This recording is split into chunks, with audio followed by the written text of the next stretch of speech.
Nasubukan ko na daw ba na malagyan ng isang buong kamay doon sa loob ng... So yun ang ating pag-usapan for today's video. Interesado ka bang malaman kung ano ang aking sagot? Please keep on watching para bago yan. Kung bago ka pa lang sa aking channel, please consider to like this video and subscribe my channel.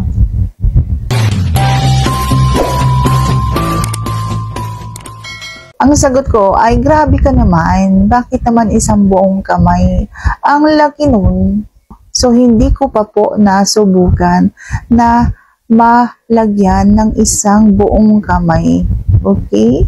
So, lalo na kung halimbawang matak sa trabaho yung lalaki.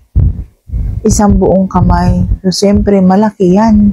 Okay? So, kapag halimbawang isang lalaki masipag, maraming ginagawa sa buhay, yung kanyang trabaho ay mabibigat. So, ibig sabihin na marami na yung kalyo. So, ang sakit niyan. Yun nga lang dalawang daliri, masakit na yun pa kayang isang buo. So, ang sagot ko ay hindi pa po at wala akong balak na subukan. So, sana sagot ko ng tamang tanong. Like this video, please consider to like this video and subscribe my channel. Thank you for watching. See you on my next vlog.